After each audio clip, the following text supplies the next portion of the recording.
I think we don't think about how intelligent the babies are. Like, they're so intelligent. They'll tell you when they're ready to feed, and they have a series of little things they do.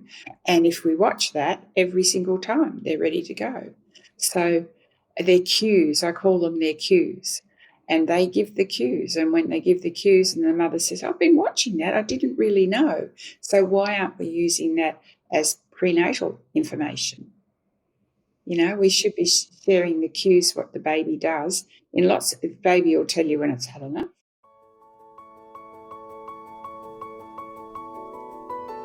Getting pregnant and giving birth are two of the most exciting things you can ever hope to experience in this life. The moment you think you could be pregnant, you're frantically searching for all the best information, which is why you're here today. I'm Stephanie King, and with my many years of experience as a professional childbirth educator, doula, and lover of all things pregnancy, birth, and postpartum, I'm here to make preparing for your birth enjoyable, empowering, and totally easy. Each week, I'll cover different topics, interview professionals, and get into the nitty-gritty birth stories from mamas just like you. And when you're ready for more, you can join me in the My Essential Birth course at myessentialbirth.com, where I take you step by step through exactly how to prepare your mind, body, spirit, and partner for a birth you love. So let's get started.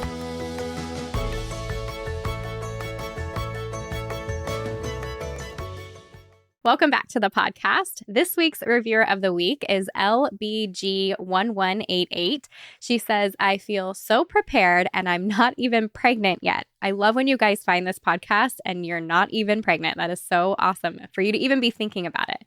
She says, I started listening when I was around 6 weeks pregnant and I cannot get enough of this podcast. I'm now 25 weeks and will be signing up for the birth course this weekend. I already feel so much more prepared and well educated about pregnancy and birth just from listening and can't wait to start the course. I love how all the information is presented in an objective way for you to interpret and make educated decisions on your own. I highly recommend this podcast to all my pregnant friends and even anyone who is trying to become pregnant. I look forward to continuing to listen and learn. Thank you so much for your review. And as I'm reading this, I see. I started listening when I was around 6 weeks pregnant and can't get enough. That's so fun. I love when you guys find this stuff early and then you eat it up. That's what I wish I would have done myself. This week, I have a very exciting, very special guest for you. Her name is Dr. Robyn Thompson. She has a PhD. She is an experienced midwife, family, child, and maternal health nurse, breastfeeding specialist, and the founder of the Thompson Method breastfeeding program. So for nearly 5 decades, thousands of women and their babies have experienced the benefits of her gentle and intuitive method of breastfeeding, and I'm hoping to dive a little bit deeper with her on that topic today. So with that, Dr. Thompson, it is a pleasure to have you here. Thank you for joining me today. Thank you, Stephanie. It's a pleasure. Yeah, I have looked into your information online, and it's fun because your stuff keeps popping up in my feed and I never want to scroll away. I'm always like, yes, that's so useful. Yes, that was another piece of information that is so important for moms to know. So will you tell me just a little bit about your background and how you kind of got into doing what you do today that serves so many thousands of women? Well, I can start with saying my life has been a journey. I haven't planned my life at all. I haven't planned my career. The only thing I did do is go nursing in 1961, so 62 years ago. I've been in the health system in Australia for 62 years. And then I decided that when I'd been home with my children, that I'd like to do something, and I was going to go back to nursing. And then I thought, no, let's try something else. So I did midwifery, and I was accepted into midwifery. I finished midwifery, and 3 months after I finished, I was called down the corridor by the director of nursing, and she was telling me that in 2 weeks I was going to be in charge of the labour ward. Oh, my goodness. So for the next 10 years or more, if I have to think about the dates, I was in charge of a public hospital labour ward, which I had amazing experience and always protected women. And I was known for that, put a few medical people out of, they weren't real happy sometimes, but that's okay because my role is to protect women, look after them, nurture them, and encourage them to follow their unique. Every person on the planet is unique. No two are the same. to follow their unique instincts and their own maternal knowledge.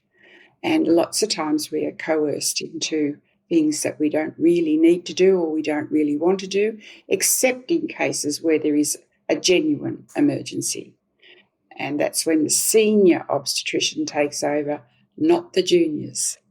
And so, there's lots of stories to that time. And then by invitation, I went to a home birth, and that inspired me.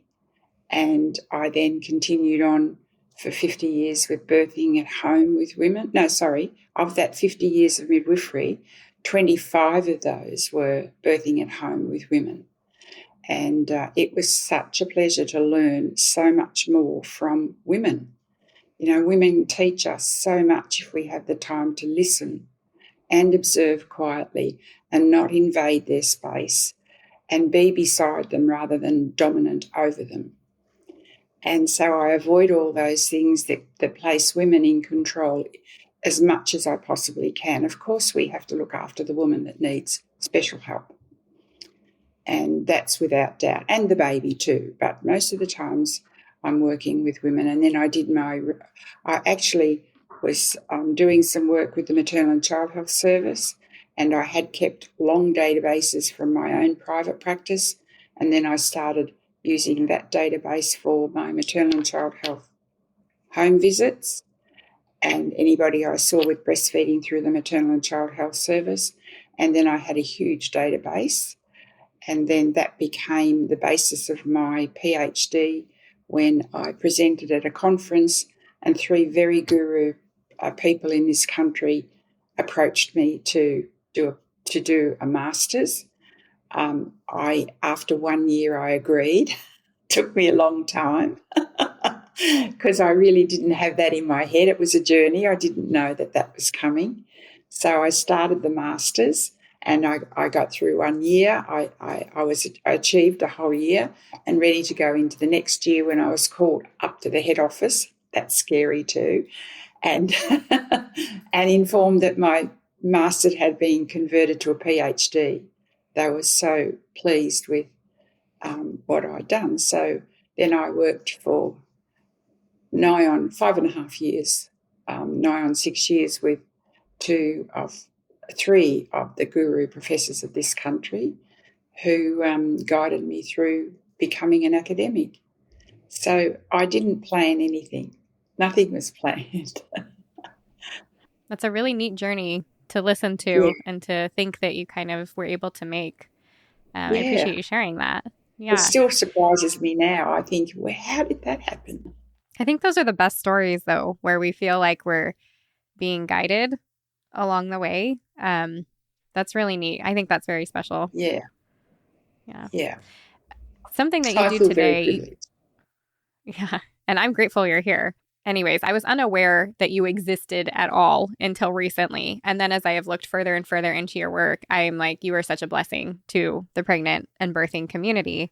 And so to hear some of that backstory is pretty neat. And I love how you talk about being an advocate for women and everything that you do for them. It is so important and so needed. So with that, though, something that you talk about is the influence of labor and birth and the choices that we make during that time on breastfeeding success. And I assume that comes from, as you were saying, your many, many years of helping women to get through the birthing process and onto postpartum and then visiting them postpartum. Can you take a moment and talk about that? Yes, I think I probably wouldn't have understood this as clearly as I do now, being with women, but I had to have answers to my questions in my head. So I would delve further all the time into the anatomy. So my understanding of how the oral cavity works was very fortunate in that I was able to have women pain-free after one feed. So understanding that was just so, and understanding that unique mother, her unique breast, her unique nipple, and her unique baby without thinking that everybody has to do the same thing, because they don't. And how we handle and treat the baby as well, because babies are highly sensitive to what we do. And most mothers wouldn't do that to their babies if it was left to them to do. So I think I learnt a lot from by observing quietly and listening to the women and picking up what they were saying. Because when you pick up what they say, they already have the answer if they have a question, right? They already know. So if I draw on their knowledge and their knowing about themselves, that's the most important, then often we have really, good outcomes. And, of course, doing the research I did the research of the craniocervical spine. I understood exactly how the baby, came to the breast, what it was doing with the underlying structures, and how it's so sensitive to touch, pads of fingers, pads of toes, how it's smelling, tasting and knowing all the time. So babies are highly, highly intelligent. And if we draw on that, we can learn to be really calm and gentle with them, and that helps the mother too. But my role is to nurture the mother because she'll always look after her baby. So if there's a difficult situation, then we help her. And we don't have rules in my practice. I don't have rules. I don't like rules. I would obliterate all the rules if I could because rules put people under pressure, and you're not using your own self-knowledge, your own self-needs, your own instincts, and not being benefited by having rules for everything. And some of the examples of that would be baby's weight. Everything's taken on the graph for the babies of the world, yet each individual unique baby comes from a genetical background. So that genetics is different for every single baby. So some families are tall and those babies don't spread out quickly. They grow tall. Their head size is growing, but they're not growing out. And so that becomes a problem, and that then becomes fear for the mother because her baby's not putting on enough weight. And that's happening a real lot. But when you look at the picture of the baby's perfect. It's growing, skin turgor's good, colour's good, it's communicating, it's active, and its output is good. So if the output's good, that's your primary indicator because it wouldn't be coming in if the output wasn't good.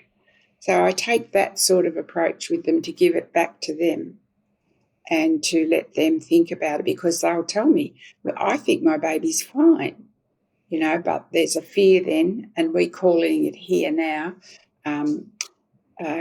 fear by coercion. Yeah, so, yeah, and I also talk about there's no break in between pregnancy, labour, birth. They're transitions to breastfeeding, and birth to breastfeeding is a transition. So if we separate the mother and her baby at birth unnecessarily, or we don't leave the cord intact and we want to cut it all the time, then we're depriving the baby and we're depriving the mother. So, this is a mother it's her baby. She's grown that baby. She's felt every movement of that baby. She knows her baby was drinking because every time it drinks the amniotic fluid, it hiccups. So she has more knowledge than everybody, really, but we don't have often the time in the system or the patience to listen to her. It's get the job done and tick the box, especially here. I don't know what it's like where you are, but in Florida. But it is definitely, get everything done, get her through the system as quickly as you can. And it takes a lot more than that to nurture a mother and her baby and reassure her and talk with her, not talk to her or over her. Yeah, I had something similar with my first baby. I think some of these situations are, why I do what I do today. And I am with you 100% on everything that you're saying. My baby, when he was about 6 months old, my first one, and I am short. I am 5 feet. My husband is 5'9". We're both tiny people. But that baby wasn't putting on weight the way that the provider wanted to see. And so they started calling him failure to thrive. And while my husband was away for a couple months for work, the provider sent us to the hospital. It was a children's hospital. And the whole time I'm like, I feel like my baby's fine. But then I was worried I'm not making enough breast milk. He might not be eating enough, all that stuff. It was a lactation consultant at the hospital, and they looked at him, same thing. He's fine. He's moving around. He's maybe even ahead for some of these milestones. She weighed him before and after. She looked at output. Your baby's fine. Not, all the while having to feel so stressed with my pediatrician that like now I feel like I can't trust myself. Something must be wrong with my baby. So I think what you're talking about is extremely important, is putting that maternal intuition, that maternal knowledge back where it belongs with the mother who knows her baby best. And then taking all those other things into the whole scope of it. I feel sorry for the mothers in those circumstances, and I have hundreds of stories, of Sure.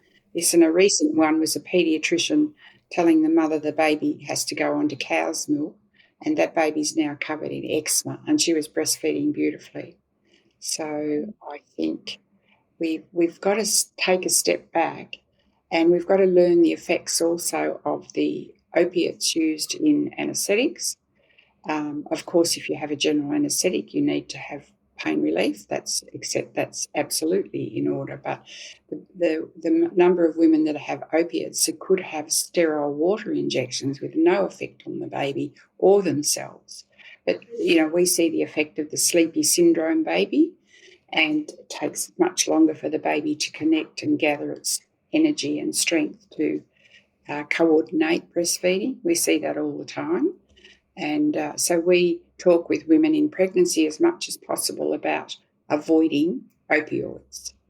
And there are, if you look at the papers and the research, there are papers on sterile water injections from Europe and from here in Australia, and that can create pain-free within seconds. You get a bleb under the skin, that tiny bleb, then hits the nerve endings and you feel, takes your breath away for a little while, and then bingo, the pain's gone. So I had it tested on me because I had a pain in my hip, and I had it tested on me, and bingo, I had days of pain-free, and then it was settling down. So I think we do have to take a broader look at what is available for women if they need help, but also to step back if they don't, because their journey is amazing and they sense and feel and know the descent of their baby. And most of all, don't rupture the membranes, the forewaters, because that's hydraulic pressure that benefits the baby as the uterus contracts and retracts, contracts and retracts. It gives the baby a buffer, it gives the baby fluid to drink during labour, and mums will feel their babies hiccuping during labour. So it's very important that that mother's body deals with the things and her baby together, because there's no two pelvises exactly the same. They're similar, and we have models of them that make them look the same, but they work differently depending on their baby, what their baby's doing in the uterus, and how their baby's descending, and what their baby's doing with flexion of the head or deflection of the head, or, posterior position. And that's where I like to use my fingertips with the mum's consent. Always never touch her body without her consent, and then feel her baby's position, station and lie, and then take her hands and show her how to feel it too. And when the woman's in labour, you listen to the fetal heart rate every so often, and you're following it as it comes down. So you're seeing it come down. It's just near the shoulder. So there's so many things that we could relearn, that women do not need to be put under the pressure that they are at the moment in this part of history. I think back to the women of the past and wonder how they got on. I wonder the same. Yeah. And I understand, as a midwife of many years, and especially through the hospital system as well, there are problems, and we have to be able to deal with the problems with that mother, her specific problem. So it's very important that we recognise that too, and we're aware, And so I think roughly 1,000 home birth women, I had a 2% transfer rate, and never by ambulance did we transfer. We always talked about why it might benefit her if we went in. And then I would call my colleagues, who were beautiful. I had no problems with my colleagues, and they would help and work things out together. And then it was not just you were excluded when you got there. I have had colleagues who have been excluded, which is wrong, because you've been with that mother the whole of her pregnancy, and it's wrong to do that. But, it is there's always a hiccup somewhere. Not that sort of a hiccup in there, but a hiccup, Right. hiccup in the system. A hiccup in Yeah. the system. Yeah. With that in mind, what can moms during pregnancy do then to help set themselves up for success with breastfeeding during pregnancy? So tune into their own instinct always. And sometimes it'll be a bit confusing. The brain's like a merry-go-round. It goes round and round, and then it comes to the point where, yes, that's right, I think I'll do that. But the most important thing for me is to understand that no one can touch your body without your consent. So understanding the law of consent, the legislation of consent, wherever that is in any country. And it's well known here, and the law of consent is so important because you have the right to be informed. You have the right to not accept the information they're giving, the benefits, the risks, the alternatives. You have the right to think about it. You have the right to say no, and you have the right to seek another opinion. And when you know that, that gives you a little bit more confidence if you do not feel comfortable with what's happening. And then, if it is a benefit in the long run and the coercion's gone on and you can't cope with it anymore, that's when all the intervention starts and the fear builds up. And when the fear builds up, that makes labour much harder, makes giving birth much harder, it makes breastfeeding much harder because your whole energy and strength is based on fear. And also the hormones you're producing too is based on fear as well. Have you noticed, as you're talking about this, it makes me wonder,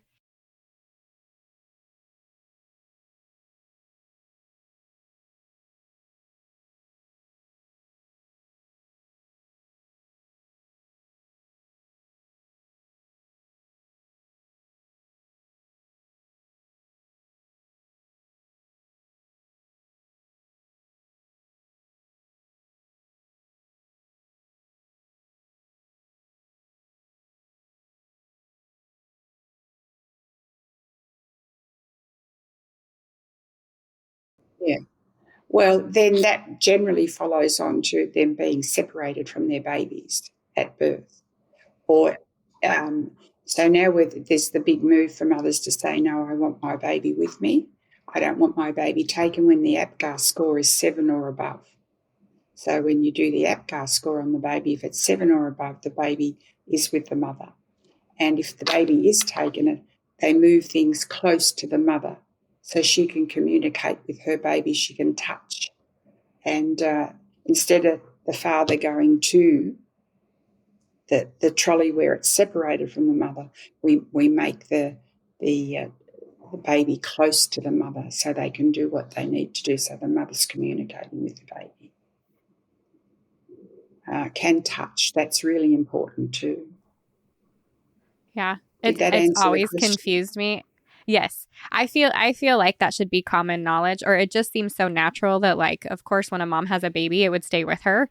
But it's so interesting that it's becoming common to remove, to separate, Yes, separate. anyways. Yeah, that doesn't help the mother and it doesn't help the baby. She has warmly carried her baby for all that time, and then suddenly a whole lot of different smells are coming in. People are handling the baby, and when you look at some of the handling, it's so rough. You wonder how that little baby's feeling with that. I even worry about cesarean sections when they've got the baby by the head and they're dragging it out. The torticollis of the neck is quite evident. There's no, we see it during the breastfeeding period. We see so many things that probably they wouldn't see because we're with the mother, for the journey of how long she needs it for. It's all based on my research too. My research and the evidence in my research showed that the 3 most common problems was nipple trauma, breast engorgement, and mastitis. And then not so common, thank goodness, was breast abscess. But, when you look at the research and do what I did and had all that evidence, it was really worrying, and I had to know, why was this happening? It's, I don't know, I'm just born to ask questions. I was a breech baby, right? I was sucking Oh, my were you? toes. My mum said, yeah. So my hamstrings are magic. My hamstrings now, I can still touch the floor, and I'm about to turn 80 in a week. That's amazing. I love that. And I think, and my mum gave birth to me in a birthing home, not in a hospital, as a breech baby with her obstetrician at the time and the midwife at the time. Yeah, That's really neat. yeah. So sucking your toes is apparently, it's to do with the extended legs and called the frank breech or the Mm-hmm. extended breech. Yeah. That's great. Maybe that's made me Something, more determined. yeah. I love that that's part of your story, though, that you work with all these births and that that's how you were born. I think that's pretty neat. Something that you talk about is so, and I talk a lot about this golden hour, right? So after baby is born and they're put onto your chest or onto your stomach and they're not removed for an entire hour, you guys get to smell each other and touch and do all of the things that a bonding mother and baby would be able to do. You refer to it as the 3 golden hours. Will you tell us about that? Yes. Yes, sure. And that's because of my experience at home birth, right? Not all babies will go to the breast or do the things that are expected within an hour. And I have video clips of little babies taking their time and they're looking at their mother and they're touching and they're feeling and they're moving towards the breast, and it might take an hour. It might take half an hour, it might take an hour, it might take some babies 2 hours. And so, again, that's why I think that taking a baby in an hour to do routine procedures is wrong. I don't think that's a good idea, in other words, because we don't know until you watch those little babies what they're actually doing. And they actually do work with the mother, and she knows. She's working with her baby. And working, that's not the right word. She's gently guiding and the baby's guiding her. So between them, they're intertwined. They know. And so we don't take enough time to spend watching that, and we want to wrap babies up tight, and then we also someone wants to take them to weigh them and measure them because they have to tick the boxes. Well, for goodness sake, stop ticking the boxes and focus on the mother and her baby, and then write your notes later. I like writing a story, and I write it. I write it contemporaneously as soon as I can. If it's through the labour, I might write as I go. This is at home, and I encourage that in the hospital too. Try not to be tied up with all the rules that go on, because every time we want to do routine procedures on a healthy baby, we're not helping that mother and baby towards her breastfeeding. We're interfering with it. So if we do the routine procedures whenever, later, it doesn't matter. As long as the baby's APGAR score is 7 or above and the baby's maintaining, that energy to be with the mother and locate the breast. What about if mom and baby are separated for some reason? Say that the APGAR score is very low, or there's an emergency cesarean or something like that. Do you have advice for moms that are found in that position? Again, it's based on the APGAR score at birth. And yes, it's the same principle as if you take the baby, come close to the mother and have your resuscitation or the things that you need closer to the mother, not over there in the corner where she can only hear her baby if it's crying, or she can only hear the voices going on. And it's difficult for her in that time, except if she's had a general anaesthetic, of course. If she's had a general anaesthetic, she can't communicate. But we can still help her and her baby by being aware and very conscious of having her baby either on her or close to her. And if it's possible, with her partner right beside her with the baby, so there's touching or until she's really gained her consciousness, and she's back. And I've had that in the hospitals where the babies are popped on the mother's skin with somebody close watching, the midwife's there, and they stay there while that's happening. And that early contact, that gaining confidence with the mother when the baby, by the smell, the baby knows the mother's there. And I think we don't think about how intelligent the babies are. Like, they're so intelligent. They'll tell you when they're ready to feed, and they have a series of little things they do. And if we watch that every single time, they're ready to go. So their cues, I call them their cues, and they give the cues. And when they give the cues and the mother says, I've been watching that, I didn't really know. So why aren't we using that as prenatal information? We should be sharing the cues, what the baby does. The baby will tell you when it's had enough too. And it changes the oral cavity function at the breast, and then you can see it relaxing, and then the baby actually, when it's ready, it'll come off. But if it's there too long, it's okay for the baby's body weight to help it come off the breast if the mother needs the baby to come off. But once it's reached its cue, there's a nerve in the stomach that tells the brain, my stomach is full. And if we learn that from the get-go, we're more inclined to use that information on our stomach as we grow and develop. And I tried it on myself using my fist, because a baby's stomach is about the size of its closed fist, as an analogy, and mine's about the size of mine. So I started changing what the volume of food I was eating by using my fist as the example, and I lost heaps of weight. I don't know that I was unduly overweight, but I certainly lost weight and felt really good. So it was just connecting with that sensation that's telling our stomach, that to our brain, that we're satisfied, we've reached enough. And I always encourage, I don't tell people what to do, but I encourage baby feeding from both breasts as much, when possible, each feed, because they take most from one and some from the other, with rest and digest after each breast to give that milk, that first milk, chance to break down in the digestive system, and for the gas to rise with the fermentation of the milk in the stomach. And when the baby's stretched out already, it'll burp itself. We don't need to be banging babies on the back. And if we sit them at right angles, it's most uncomfortable because they're all crushed up in there. So a little stretch out's really good. And then after the second rest and digest, generally they're ready to, if they're newborn and young babies, the older babies will be ready to go and play. But the newborn and young babies, they're ready to go back to sleep for a while or rest for a while. And they know when they. So then I suggest the mother starts on the last breast use first, rest and digest, and then has a second, because that regulates the volume.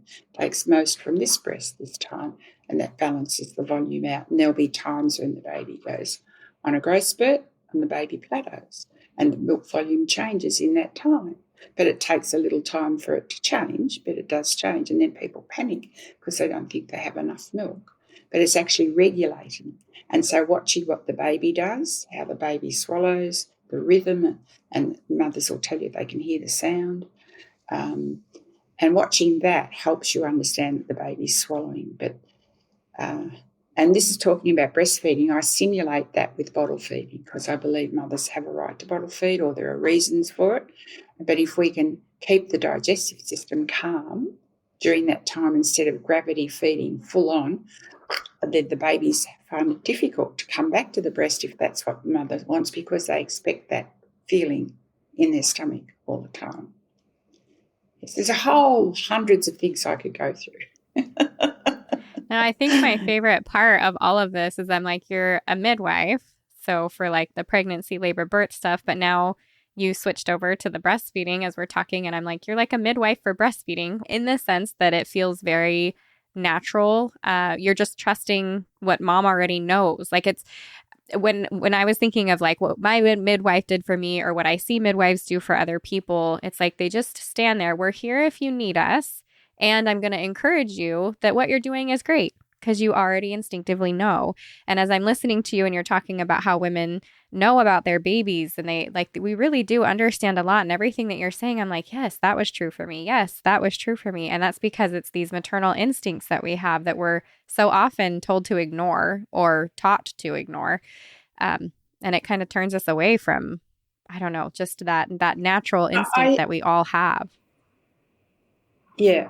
I have to thank many people, though. Rachel, my head of education now, who's running my academy, I have to thank Rachel Reid in Melbourne for the work that she does, Sarah Buckley, who's been worldwide, Michelle O'Dont, Caroline Flint in the UK, she was amazing, Maggie Leckie-Thompson in Australia, she was an amazing, with their home birth practices, they taught me so much in the days gone by.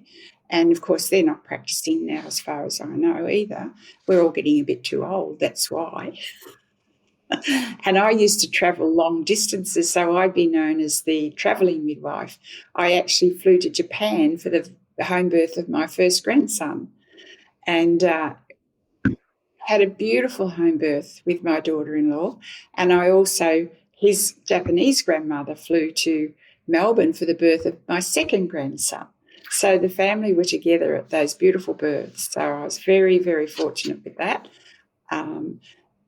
So I travelled long distances. I went interstate. I went into country areas. I just drove to where people were and sometimes I'd stay somewhere close overnight or sometimes I'd come back home depending on the distance required, depending on what the mother was doing.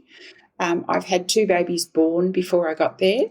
And I think one mother made that decision. I think she wanted that, and she was fine. Her baby was fine. The other mother, her and her partner talked with me on the phone as I was driving, and she was in the bath enjoying her labour and birth, and she'd just had her baby as I got there. But that's just a time factor, not giving me enough time to and probably they might have. But I do think the first mother was very wise. She was choosing that, but she was reassured that I was around coming. Yeah. Will you take a moment and talk about, so you've developed something called the Thompson method for breastfeeding, and it's evidence-based care for breastfeeding. And you've kind of talked about some of those really important and really good gold nuggets of information here with how babies work at the breast and all of that. Will you talk about what the Thompson method is and how that works for women? Yeah. Well, let me just say I didn't call it the Thompson method. My professors advised that, and it took me a long time to accept it because it didn't sound like that was going to be too good. But it's an approach based on my research for the breastfeeding. But if I talk about pregnancy, labour and birth, that's different because I was guided by some very special people on journeys over the time. They weren't with me, but they were always there if I needed them. And I went to conferences where they spoke as well, so I was connecting with them. So that was the beginning of that. Then when I decided on breastfeeding, it was because I needed to answer the question when I was doing that maternal and child health work that I spoke about, where I was in a large area and visiting women at home. I wanted to know in my brain why so many women were coming home with breastfeeding complications from the hospital. So that's a very short interval now because women don't stay in hospital 10 days anymore. So it's a short interval and they were coming home and I wanted to know why.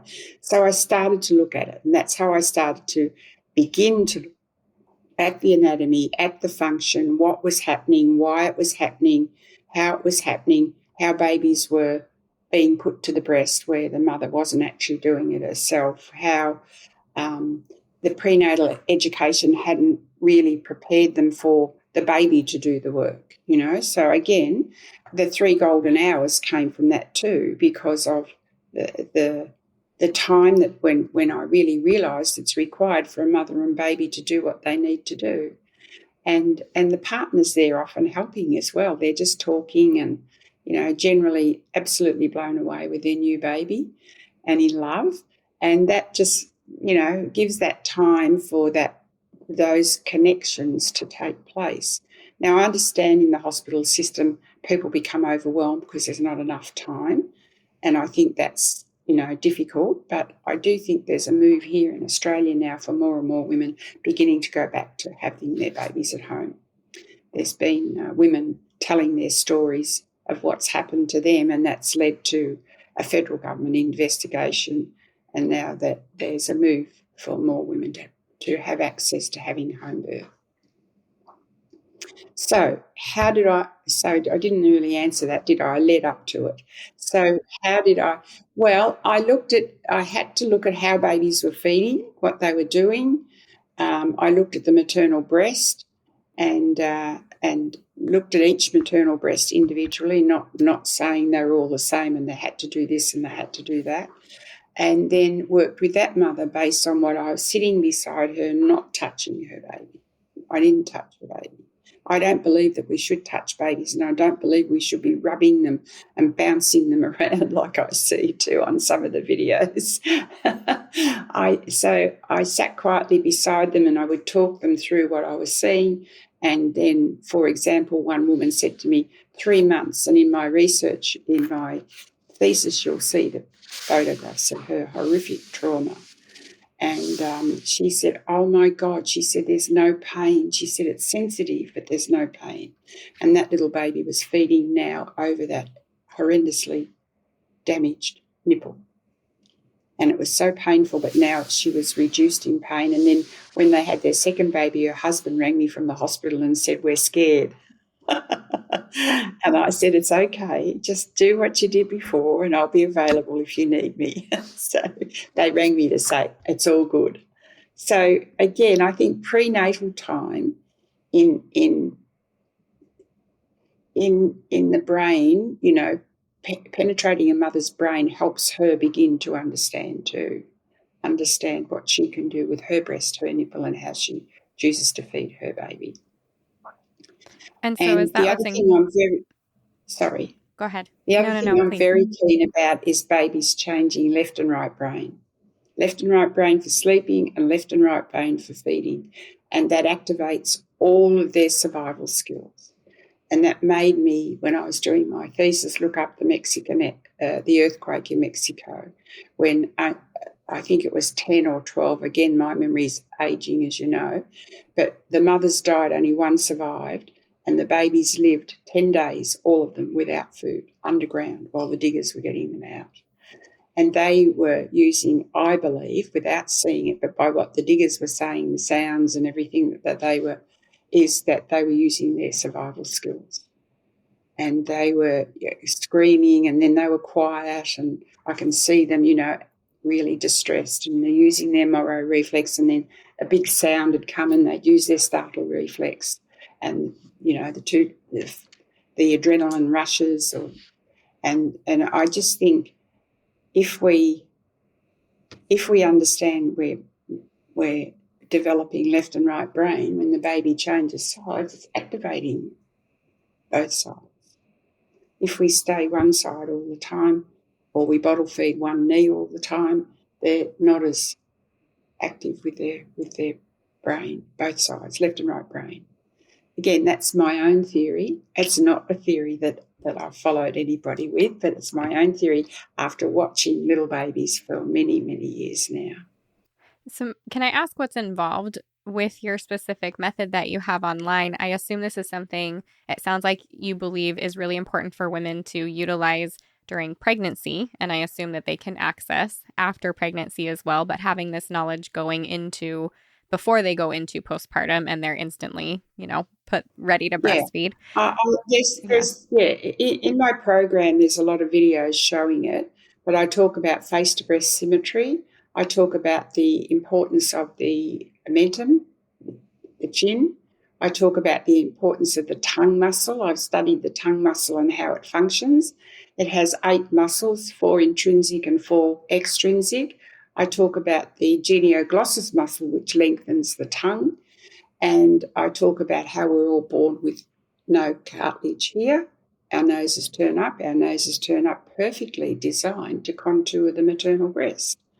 And, you know, I don't look at gaping mouths. I don't believe in gaping mouths. The baby opens, locates the nipple, and then vacuums. And the cheek pads, they are joined to the gums with our dimples. They're our dimples.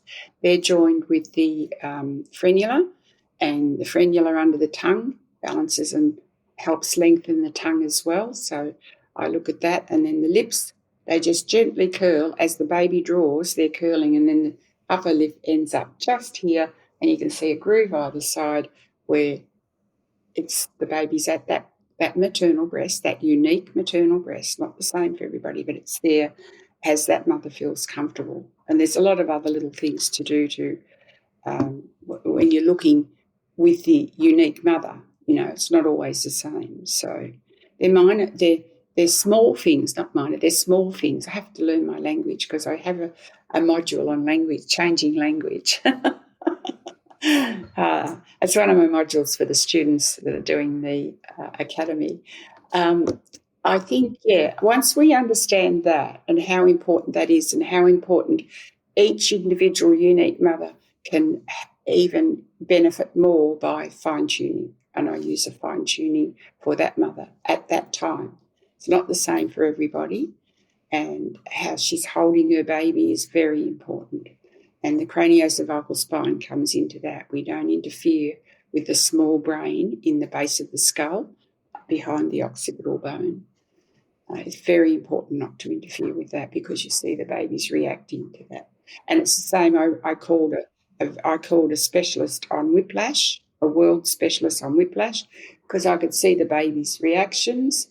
And he said to me, "Oh, my goodness, you're onto something." He said, "You're absolutely right." He said, "I've never dealt with babies," because he deals with them with car accidents, the whiplash problem with car accidents. And but he said, "Keep going." So that encouraged me to keep going. So I've had lots of experiences by asking questions, I suppose, wanting to know why, and not thinking that I can do it for the mother. I don't think I can do it at all. That's her baby. It's not my baby, so I think she needs to do it the way she feels right. And then if I can help her, if she's got pain or she's got a nipple that's not the right shape or, or she's got trauma, then I can help her with that. But I don't take her baby at any stage because it's not my baby. And I would only take a baby if the mother offers me or asks me, would I hold her baby while she went to the toilet or something like that, I don't take a baby away from its mother. Well, that is all wonderful. That's really neat. Thank you so much for your time and your wisdom. I do want the mothers that are listening to know where to find you and where to access your courses and information. So if you have all of that available, I'd love to hear where everyone can go and get access to you. My beautiful team will do that for me. They even do my diary. My diary is already filled for today. I love it. So that they look after me and they nurture me, which is really important because that means I can go ahead with what I need to do and I can pass that love and nurturing on to the mothers then. Yeah. And for those who are listening. And the fathers. I always include the fathers and the partners as well if they're around, because it's very important that they have the opportunity if they want to be included. Yeah, I agree with you. Yeah. Dealing with dads is a really big part for me too. I completely agree. And it's something I wanted my husband to be a part of. Obviously, we made this baby together. It's part of our family. Yeah.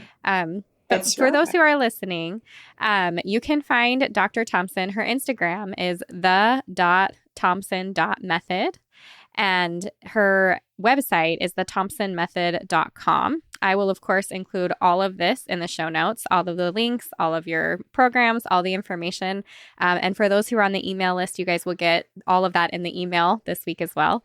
I want to thank you again for being here, and not just for being here, but for everything that you're doing. I believe you have a gift, and I'm so grateful that you're willing to share it with everybody and that you've kind of talked about that process and what you've been willing to do to pursue that.